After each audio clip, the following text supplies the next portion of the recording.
active and passive voice. In this video, we will look at how to form the passive, and then we will consider why we would use it in our academic writing. The passive, or the passive voice, is not a tense. The term voice describes the relationship between the verb, the subject, and the object of a sentence.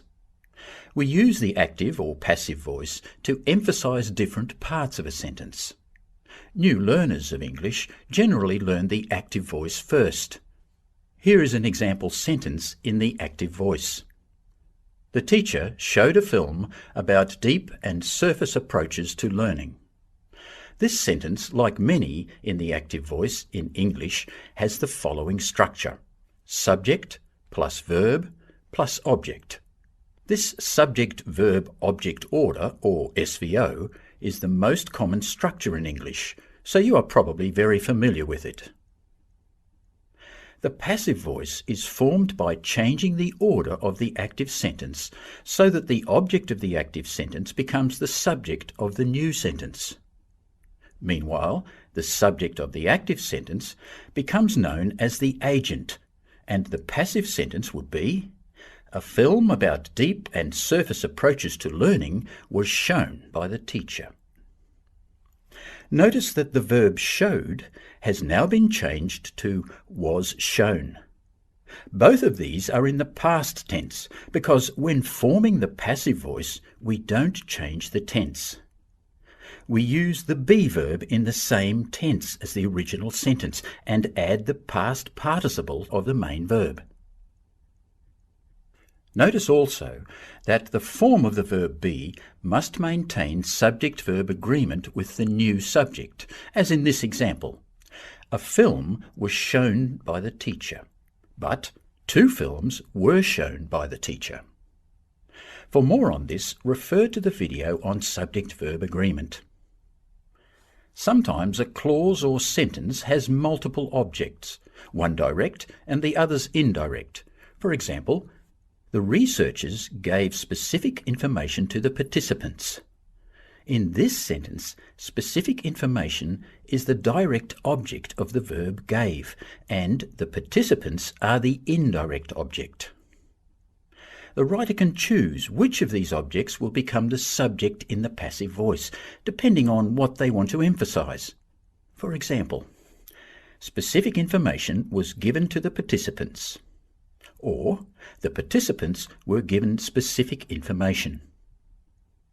Did you notice how the form of the verb be changed in each sentence to agree with the subject?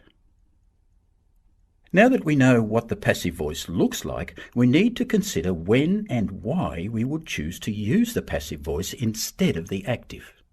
First, it is better to use the passive voice when we want readers to focus on the result of an action, rather than the person or thing that is doing it. For example, we might say, a free trade agreement between Australia and Indonesia has been announced by the Foreign Minister, rather than, the Foreign Minister has announced a free trade agreement between Australia and Indonesia. Because we're more interested in the free trade agreement than the Foreign Minister. We would also use the passive voice if the agent of the sentence is obvious or not relevant or repetitive within the text. For example, we would say, glass is classified as a solid, rather than, scientists classify glass as a solid. Lastly, the passive voice is preferred if we want to avoid naming the agent of the action. For example, we would say, women, because of their biological function as childbearers, were traditionally confined to the home, rather than, men traditionally confined women to the home because of the female's biological function as childbearers. The passive voice is quite common in academic writing, especially when writing about experiments and processes where the agent is usually not stated. For example, we might say, the mixture is heated to 300 degrees. Of course, the writer always needs to use the correct tense within the passive sentence, as within active sentences. Can you name the tenses in the examples on the screen? You can pause the video if you need more time. Here is an example of another process, this time related to law. The man was arrested. Then he was detained in a cell for 3 hours before being released. Notice the different tenses being used in the passive form.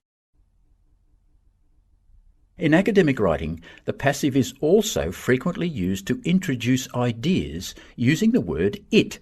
For example, it is often suggested that, it is argued that, it has been argued that, it has been said that. You will probably hear different opinions about the use of the active and passive voice in academic contexts. Preferences and trends can vary from discipline to discipline, and often from person to person. Certain types of text use the passive more often than others. Pay attention to whether it is common in the textbooks, journal articles, and other academic sources written by expert writers in your discipline. Also remember this guiding principle. Make sure your choice of active or passive voice is intentional and deliberate. That means you know why you are using it to emphasize information and make your meanings clear to the reader. In this video, we have looked at how to form the passive voice and why we might use it instead of the active voice. Now try the exercises below to practice what you've learned.